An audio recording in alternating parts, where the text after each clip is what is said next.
Good evening, children. കഴിഞ്ഞ ദിവസം നമ്മൾ പോയട്രിയുടെ ഹോൾ ലെസൺ ഇട്ടിരുന്നു. ഇതിലെ ആക്ടിവിറ്റീസ് ഞാൻ വേറൊരു പാർട്ടായിട്ട് ഇന്ന് അയച്ചിട്ടുണ്ട്. പക്ഷേ അതിൻ്റെ വോയിസ് ക്ലിയർ അല്ലാത്തതുകൊണ്ട് ഞാനിപ്പോൾ റിപ്പീറ്റ് ചെയ്ത് ഒന്നുകൂടി ക്ലാസ് എടുത്തിടുന്നതാണ് കേട്ടോ.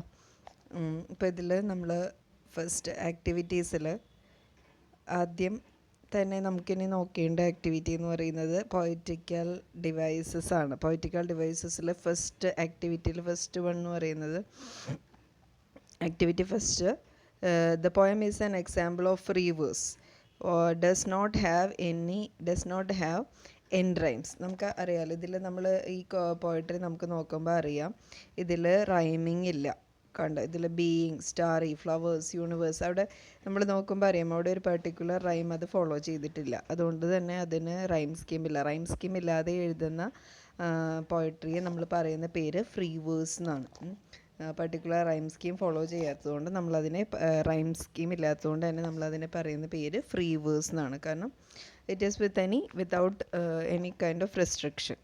പിന്നെ പറയുന്നത് ആലിട്രേഷനാണ്. നമുക്കിതിലുള്ള ആലിട്രേഷനാണ് ഇതിൽ കവി ഉപയോഗിച്ചിരിക്കുന്ന ഒരു പോയറ്റിക്കൽ ഡിവൈസ് എന്ന് പറയുന്നത്. ആലിട്രേഷൻ എന്താണെന്ന് നമ്മൾ ഓൾറെഡി പല പ്രാവശ്യം ഡിസ്കസ് ചെയ്തിട്ടുള്ളതാണ്. ഇന്നത്തെ വിക്ടേഴ്സ് ക്ലാസ്സിലും അതിൻ്റെ പല എക്സാമ്പിൾസ് വെച്ചിട്ട് പറഞ്ഞിട്ടുണ്ട്. ഞാൻ ഏറ്റവും എളുപ്പത്തിൽ നിങ്ങൾക്ക് ഓർക്കാൻ വേണ്ടിയിട്ട് എക്സാമ്പിൾ പറയാറ് നിങ്ങൾ എത്തി പഠിച്ചിട്ടുള്ള ഒരു കവിതയുടെ എക്സാമ്പിൾ വെച്ചിട്ടാണ് പറയാറ്. നമ്മൾ റെയിൽവേ ക്യാരേജ് എന്ന് പറഞ്ഞ പോയത്തിൽ faster than fairies faster than witches എന്ന് പറയുമ്പോൾ അവിടെ എഫ് സൗണ്ട് റിപ്പീറ്റ് ചെയ്യുന്നു. അത് നമുക്കറിയാം ഒരു കവിതയിൽ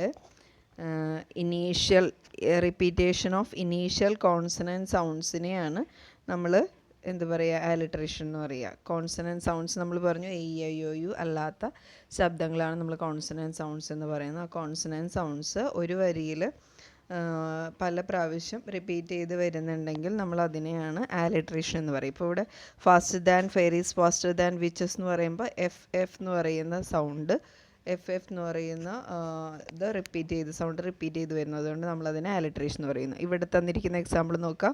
something started in my soul. അവിടെയും നോക്കാം S sound is repeating, S is repeating. അപ്പോൾ അതും ആലിട്രേഷനാണ്. അതുപോലെ നമുക്ക് ഇതിൻ്റെ ഇനിയും വേറെ എക്സാമ്പിൾസ് നമുക്ക് കാണാം.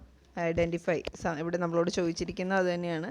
വേറെ ഏതൊക്കെയാണ് അതിൻ്റെ അകത്തുള്ള ആലിട്രേഷൻ എന്നുള്ളതാണ്. ഏതാണ്?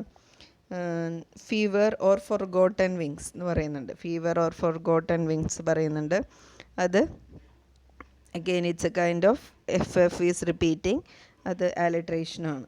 പിന്നെ വരാവുന്നത് ഏതാണ്? Something started in my soul. അതാണ് നമ്മളിപ്പോൾ ഓൾറെഡി പറഞ്ഞത്. Something started in my soul. Then പിന്നെ വരുന്നത് പാൽപിറ്റേറ്റിംഗ് പ്ലാന്റേഷൻസ്. പാൽപിറ്റേറ്റിംഗ് പ്ലാന്റേഷൻസിൽ ഇതുപോലെ P is repeating. Then fire and flowers, അവിടെയും എന്താണ്? F is repeating. ഇതൊക്കെയാണ് ആലിട്രേഷൻ വരുന്ന ലൈൻസ്. നോക്കുക. ഇനി അടുത്തത് വരുന്നത് ഇമേജസ് ആണ്. ഇമേജസ് എന്ന് പറഞ്ഞു കഴിഞ്ഞാൽ നമുക്കറിയാം എന്താണ്? Words used to create picture. ഒരു കവി നമ്മുടെ മനസ്സിൽ അദ്ദേഹത്തിൻ്റെ കവിതയിലെ വാക്കുകളിലൂടെ നമ്മുടെ മനസ്സിൽ ചിത്രങ്ങൾ ക്രിയേറ്റ് ചെയ്യുന്നതിനെയാണ് നമ്മൾ ഇമേജസ് എന്ന് പറയുക. ഇപ്പോൾ imagery use of figurative language used to create picture in readers mind. റീഡറിൻ്റെ മൈൻഡിൽ ഒരു ക്രിയേറ്റീവ് പിക്ചർ ഉണ്ടാക്കുന്നതാണ്, ആ വാക്കുകളിലൂടെ ഉണ്ടാക്കുന്നതിനെയാണ് നമ്മൾ ഇമേജസ് എന്ന് പറയുന്നത്. അപ്പോൾ ഇവിടെ ധാരാളം ഇമേജസ് ഉള്ള ഒരു പോയട്രിയാണിത്. ഇപ്പോൾ ഏതൊക്കെയാണ് നമുക്ക് പറയാവുന്ന ഇമേജസ് ഇന്ന് വിക്ടേഴ്സ് ചാനലിൽ നിങ്ങൾ കണ്ടു. ആ വെബ് ചാർട്ട് ഫില്ല് ചെയ്യുന്നത് നിങ്ങൾ കണ്ടതാണ് എങ്ങനെയാണെന്നുള്ളത് കണ്ടു. ഏതൊക്കെയാണ് അതിൻ്റെ അകത്ത് ഇമേജസ് ആയിട്ട് വരുന്നതെന്നുള്ളത് നിങ്ങൾ കണ്ടതാണ്. അപ്പോൾ ഒന്ന് ജസ്റ്റ് ഒന്നും കൂടി പറയാം. ഏതൊക്കെയാണ് നമുക്ക് പറയാവുന്നത്? യെസ്, ബ്രാഞ്ചസ് ഓഫ് നൈറ്റ് നമുക്കൊരു ഇമേജായിട്ട് പറയാം. ദെൻ ബ്രാഞ്ചസ് ഓഫ് നൈറ്റ് എന്ന് പറയുന്നത് അത് അൺനോണിനെയാണ് സൂചിപ്പിക്കുന്നത്. ഒരു ക്ലാരിറ്റി ഇല്ല എവിടെ, ഫ്രം വെയർ, അതൊരു ഇന്ന സ്ഥലം എന്ന് നമുക്ക് പറയാൻ പറ്റാത്ത ഒരു അൺനോൺ എന്നുള്ള അർത്ഥത്തിലാണ് നമുക്ക് ബ്രാഞ്ചസ് ഓഫ് നൈറ്റ് എന്നവിടെ ഉദ്ദേശിക്കുന്നത്. ദെൻ പിന്നെ പറയാവുന്നത് ഫയർ. ഫയർ അതൊരു പോയറ്റിക് ഇൻസ്പിറേഷനാണ്. ഫയർ ഒരു അഗെയിൻ നല്ലൊരു ഇമേജാണ് ഫയർ. അത് ഇന്നർ ക്രിയേറ്റിവിറ്റിയെയാണ് ആ ഫയർ സിംബലൈസ് ചെയ്യുന്നത്. പിന്നെ പറയാവുന്ന നല്ലൊരു ഇമേജ് ദെൻ പാൽപിറ്റേറ്റിംഗ് പ്ലാന്റേഷൻസ് ആണ്. പാൽപിറ്റേറ്റിംഗ് പ്ലാന്റേഷൻസ് സൂചിപ്പിക്കുന്നത് എന്തായിരിക്കും? അത് ഹോൾ വേൾഡിനെയാണ് സിഗ്നിഫൈ ചെയ്യുന്നത്. ഈ ചുറ്റുമുള്ള നേച്ചറിനെയാണ് സിഗ്നിഫൈ ചെയ്യുന്നത്. ദെൻ സ്റ്റാറി വോയിഡ് എന്ന് പറയുന്നത് അത് യൂണിവേഴ്സ്, ഈ എറ്റേണൽ അല്ലെങ്കിൽ ഒരിക്കലും നമുക്ക് കയ്യെത്തി പിടിക്കാനോ അല്ലെങ്കിൽ ബോട്ടംലെസ് ആയ എൻഡ്ലെസ് ആയ ഈ യൂണിവേഴ്സിനെയാണ് നമ്മൾ സ്റ്റാറി വോയിഡ് എന്നുകൊണ്ട് ഉദ്ദേശിക്കുന്നത്. ഇതുപോലെ ധാരാളം ഇമേജസ് അതിലുണ്ട്. പിന്നെ പറയാവുന്ന ഏതൊക്കെയാണ്? ഫയർ നമ്മൾ പറഞ്ഞു, ബ്രാഞ്ചസ് ഓഫ് നൈറ്റ് പറഞ്ഞു. ദെൻ പിന്നെ പറയുന്നതിൽ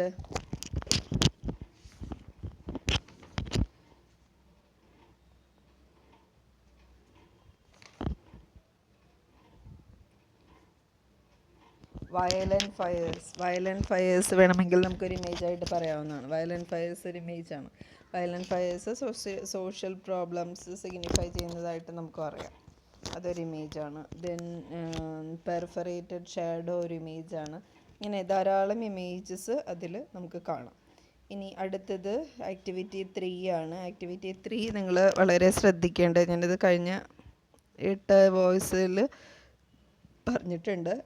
പോയറ്റിക് അപ്രീസിയേഷനിൽ വേണ്ട കുറേ കാര്യങ്ങൾ നമുക്ക് ഈ ഫില്ലിങ് ദ ബ്ലാങ്ക്സിൽ കിട്ടുന്നുണ്ട്. സോ അത് നന്നായിട്ട് ശ്രദ്ധിച്ച് നിങ്ങൾ വായിക്കുകയും ചെയ്യുകയും ചെയ്യേണ്ട ഒരു ഫില്ലിങ് ദ ബ്ലാങ്ക്സ് ആണിത്. ഇതിൽ നിന്ന് നമുക്ക് പോയറ്റിക് അപ്രീസിയേഷനിൽ കുറേ പോയിൻറ്റ്സ് നമുക്ക് ഇതിൽ നിന്ന് കിട്ടും. അതിൽ ഫസ്റ്റ് സെൻറ്റൻസ് തന്നെ നിങ്ങൾ നോക്കുക. Pablo's Neruda's poem titled poetry is taken from poet's collection of dash poems. Dash poems അവിടെ നമുക്ക് വരുന്നത് ഓട്ടോബയോഗ്രഫിക്കൽ പോയംസ് ആണ്. which appeared under Isla Negra. അതൊന്ന് അണ്ടർലൈൻ ചെയ്യുക. Isla Negra, the name of the place of residence in Chile. Chilean poet ആണെന്ന് നമ്മൾ already പറഞ്ഞു Neruda. അപ്പോൾ അദ്ദേഹത്തിൻ്റെ ഇസ്ല നീഗ്ര എന്ന് പറയുന്ന കണക്ഷനിലാണ് ഈ പോയട്രി എന്നുള്ള കവിത നമുക്ക് കാണാൻ സാധിക്കുന്നത്. അപ്പോൾ നമുക്ക് പോയറ്റിക് അപ്രീസിയേഷനിൽ വളരെ ക്ലിയർ ആയിട്ട് നമുക്ക് പറയാൻ പറ്റും. It is one of the autobiographical poems which appeared under the title Isla Negra. അത് ഫസ്റ്റ് ആയിട്ട് നമുക്ക് പറയാവുന്ന ഒരു കാര്യമാണ്. ദെൻ അടുത്തത് നോക്കാം. പോയട്രി ഈസ് ദ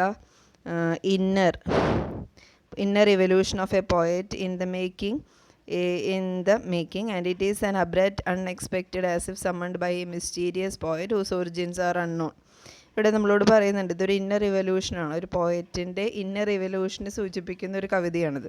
എങ്ങനെയാണ് ഒരു വ്യക്തിയിൽ ഇന്നർ റിവല്യൂഷൻ നടന്ന് ഒരു കോമൺ മാൻ ആയിരുന്ന ഒരാൾ, ഒരു സാധാരണക്കാരനായിരുന്ന ഒരാൾ എങ്ങനെ ഒരു പോയറ്റായി മാറുന്നു എന്നുള്ളൊരു ഇന്നർ റിവല്യൂഷനാണ് ഈ കവിതയിൽ മുഴുവനായി നമ്മളോട് പറഞ്ഞിരിക്കുന്നത്. അതും എങ്ങനെ തീരെ അൺഎക്സ്പെക്റ്റഡ് ആയിട്ട് എങ്ങനെയാണ് ഒരു കവിത വന്ന ആ കവിയെ വിളിച്ചത്. It is an abrupt, unexpected, as if summoned by a mysterious poet whose origins are unknown. We don't know how he wake up or how that common man changed into a revolutionary poet എന്നുള്ളതാണ് ഇതിൽ നമ്മൾ പറയുന്നത്. So where does it, ആ കവി പറയുന്നത് എന്താണ്?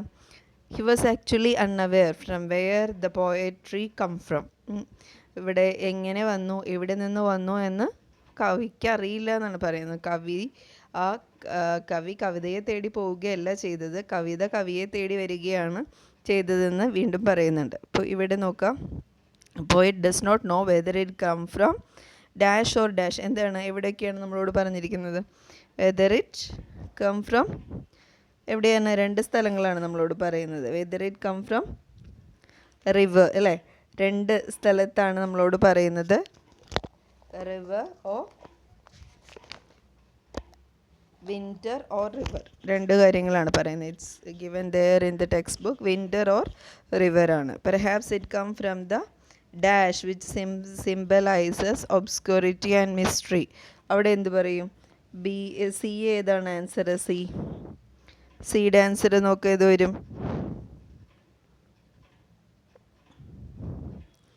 Yes, C. ഒരു winter or river, sorry, C അല്ല, ഡി. വിൻ്റർ ഓർ റിവർ നമ്മൾ പറഞ്ഞു. ദെൻ ബ്രാഞ്ചസ് ഓഫ് നൈറ്റ് ആണ് പറയുന്നത്. ബ്രാഞ്ചസ് ഓഫ് നൈറ്റ് എന്താണ്? മിസ്റ്ററി ആണ് സൂചിപ്പിക്കുന്നത്. ബിക്കോസ് അതൊരു രഹസ്യ സ്വഭാവമുള്ള ഒരു സ്ഥലം. എവിടെ നിന്നാണെന്ന് it is not clear, it's unknown, ഒരു മിസ്റ്റീരിയസ് ആണ് എന്നുള്ളതിന് ബ്രാഞ്ചസ് ഓഫ് നൈറ്റ് അവിടെ സിഗ്നിഫൈ ചെയ്യുന്നത് it is that much mysterical, അത്രയും നിഗൂഢ സ്വഭാവമുള്ള ഒരു സ്ഥലത്ത് നിന്നാണ്. എവിടെ നിന്നാണെന്ന് പോയിറ്റിന് ക്ലിയർ അല്ല. The poet is trying to express the inexpressible. It is like dash.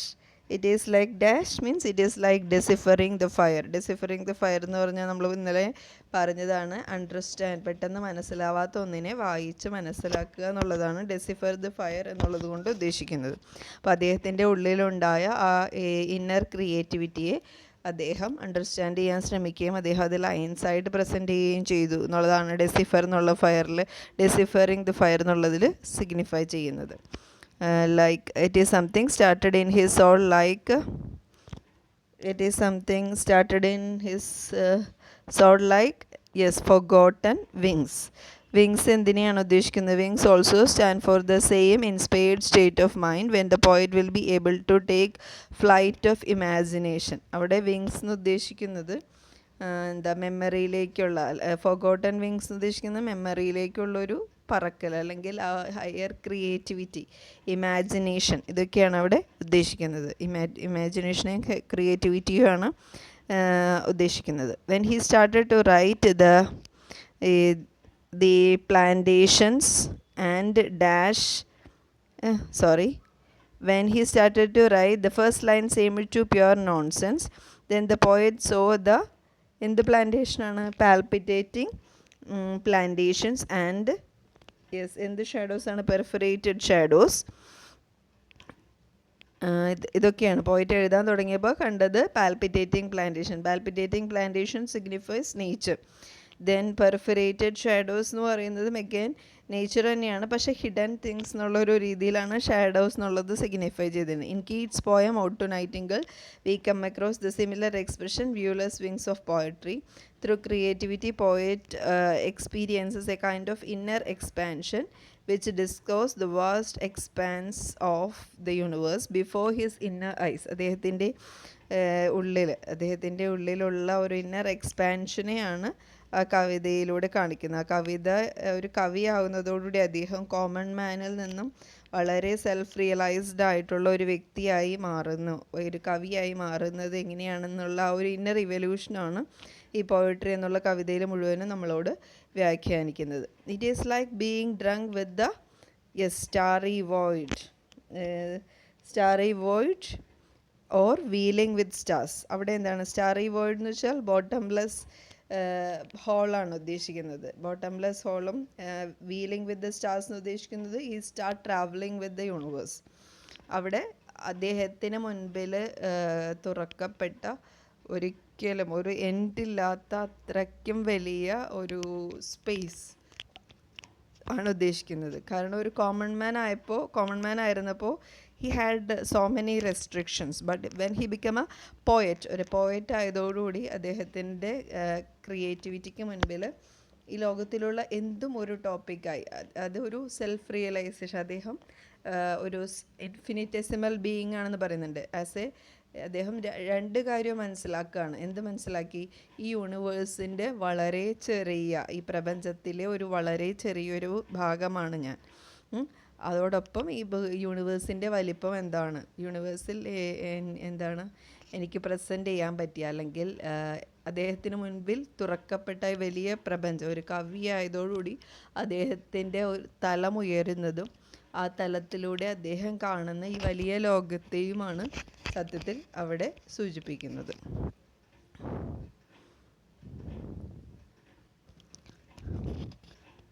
അടുത്തത് പോയട്രി കഴിയുമ്പോൾ തന്നെയുള്ള 3 ക്വസ്റ്റ്യൻസ് ആണ്. What is the theme of the poem? Yes, നമ്മൾ പല പ്രാവശ്യം പറഞ്ഞതാണ്. The poem is about the inner revolution or inner evolution of a poet ആണ്. How the inner fire, the fire of poetic inspiration felt by the poet, and how he shares, how he start writing a poetry, how he എങ്ങനെയാണ് അദ്ദേഹം ആ ഫയറിനെ decipher ചെയ്തത്, ആദ്യം ഒന്നും അറിഞ്ഞുകൂടാതെ ഇരുന്നൊരു വ്യക്തി എങ്ങനെയാണ് ആദ്യത്തെ വരി എഴുതുന്നതെന്നൊക്കെ ഉള്ളതാണ് അവിടെ പറയുന്നത്. സിംപിളി നമുക്ക് എന്ത് പറയാം, the poem is about the inner evolution of a poet. It is about the inner fire, the fire of poetic inspiration as felt by the poet. The poet shares his fashion of writing poetry and his experience being embraced by creativity. അതാണ് അവിടെ പറയുന്നത്. He feels how to urge the right, and in this inspired state of mind his imagination becomes high. Then what are the second one, what are the expression used by the poet to show the inspired moments? ഏതൊക്കെയാണ് poetic expressions പറയുന്നത്? Yes, poetry arrived in search of me എന്ന് പറയുന്നുണ്ട്. Then summoned from the branches of night എന്ന് പറയുന്നുണ്ട്. Night or violent fires അത് പറയുന്നുണ്ട്. Then deciphering the fire അത് ഒരു ഇൻസ്പയർഡ് മൊമെൻ്റ് ആണ്. Then something started in my soul. Then it touched me. Then the heavens unfastened and opened. ഇതൊക്കെ inspired moments ആണ്. Drunk with great starry void. Then veiled with stars. Then heart broke loose of wind. ഇതൊക്കെ നമ്മൾ പോയിട്ട് inspired ആയിട്ടുള്ള moments ആണ് നമ്മളോട് പറയുന്നത്. Then what is the tone of the poem? Ecstatic ആണ്. ഇവിടെ 4 ചോദിച്ചിട്ടുണ്ട്. ചിയർഫുൾ ആണോ, സർക്കാസ്റ്റിക് ആണോ, എക്സ്റ്റാറ്റിക് ആണോ, മെലങ്കോളിക് ആണോ? എക്സ്റ്റാറ്റിക് ആണ്. കാരണം ഇറ്റ് ഈസ് ബിയോണ്ട് എക്സ്പ്രഷൻ. അത്രയ്ക്കും ഒരു എക്സ്റ്റസിയിലേക്കാണ് ഇത് പോകുന്നത്. സന്തോഷത്തിൻ്റെ ആ ഒരു പീക്കിലേക്കാണ് പോകുന്നത്. It can't explain with words എന്നുള്ളൊരവസ്ഥയിലേക്കാണ് കവി പോകുന്നത്. ഇതാണ് അവിടെ നമുക്ക് പറയേണ്ടത്. ഇതൊക്കെയാണ് മെയിനായിട്ടുള്ള പോയിൻറ്റ്സ്. സോ നിങ്ങൾ ശരിക്കും വായിച്ച് നോക്കുക, മനസ്സിലാക്കുക. ഇതിൻ്റെ അപ്രീസിയേഷൻ ഞാൻ സെൻഡ് ചെയ്തായിരുന്നാണ്. അപ്രീസിയേഷനിൽ നിങ്ങൾക്കറിയാം, ഇതിൽ നമ്മൾ ഫസ്റ്റ് പറയേണ്ടത് ഇതൊക്കെ പറയണം. ഇത് പോയട്രി എന്ന് പറയുന്നതിൽ first it's A beautiful poem about inner revolution of a poet എന്ന് പറയാം. പിന്നെ ജസ്റ്റ് ഇതിൻ്റെ സമ്മപ്പ് ചെയ്ത് എങ്ങനെയാണ് പോയറ്റിനെ അന്വേഷിച്ച് വന്നതെന്നും ആ ഇന്നർ ഫയർ എങ്ങനെയാണ് ഉണ്ടായതെന്നും how he felt first when the poetry touched him എന്നുള്ളത് പറയണം. അതുപോലെ തന്നെ പോയട്രി എഴുതാൻ തുടങ്ങിയപ്പോൾ firstly he thought it was pure nonsense. Then later he would അല്ലേ, in front of him was heavens and the whole space opened in front of him. ഈ vast universe അദ്ദേഹത്തിൻ്റെ മുൻപിൽ തുറക്കപ്പെട്ടു, ഒരു വലിയ സ്പേസ് അദ്ദേഹത്തിൻ്റെ മുൻപിൽ തുറക്കപ്പെട്ടു എന്നുള്ളത് പറയണം. അത് പറയണം. പിന്നെ പറയേണ്ടത് ഏതൊക്കെയാണ്, ഇതൊരു ഫ്രീ വേഴ്സ് പോയട്രി ആണെന്നുള്ളത് പറയണം. ദെൻ പറയേണ്ടത് അലിട്രേഷൻ പറയാം, പോയറ്റിക്കൽ ഡിവൈസസ്, ഇമേജസ് പറയാം. ഇതൊക്കെ നമ്മൾ അതിൽ പറയുമ്പോഴാണ് നമ്മൾ അതൊരു അപ്രീസിയേഷനായിട്ട് പറയാവുന്നത്. പിന്നെ ഇതിൽ മെയിനായിട്ട് വേറെ പറയാവുന്ന ഒരു കാര്യം, ഇതിൽ പേഴ്സോണിഫൈ ചെയ്യുന്നുണ്ട് പോയട്രിയെ. കാരണം പോയട്രി എന്നുള്ളത് it came in search of me, അവിടെ ഇറ്റ് എന്ന് സൂചിപ്പിക്കുന്നുണ്ട്. ആ ഇറ്റ് എന്ന് സൂചിപ്പിക്കുന്നതുകൊണ്ട് തന്നെ അതിനെ അത് പേഴ്സോണിഫൈ ചെയ്യുന്നു എന്ന്, പോയട്രിയെ അവിടെ പേഴ്സോണിഫൈ ചെയ്യുന്നു എന്ന് നമുക്ക് പറയാം. അപ്പോൾ അത് കൈൻഡ് ഓഫ് എക്സാമ്പിളാണ് പേഴ്സോണിഫിക്കേഷൻ്റെ. അത് മാത്രമല്ല വേറെ ഒരെണ്ണം കൂടി പറയുന്നുണ്ട്, it came in search of me and it touched me. ആ ടച്ച്ഡ് മീ എന്നൊക്കെ പറയുമ്പോൾ something that has kind of what we can say, ഒരു ലൈഫ് ഉള്ള അല്ലെങ്കിൽ ജീവനുള്ള ഒരു വസ്തുവായിട്ട് അതിനെ അവിടെ വ്യാഖ്യാനിക്കപ്പെടുന്നുണ്ട് പോയട്രിയെ. അതുകൊണ്ട് തന്നെ പോയട്രി പേഴ്സോണിഫൈ ചെയ്യുന്നു എന്ന് നമുക്കവിടെ പറയാം. ഓക്കെ, ഞാൻ അപ്രീസിയേഷൻ അയച്ചു തരാം നിങ്ങൾക്ക്. നോട്ട്സ് ഞാൻ ബാക്കിയുള്ളതിനും കൂടി അയച്ചു തരാം. നോട്ട്സ് കംപ്ലീറ്റ് ആക്കി വയ്ക്കുക കേട്ടോ.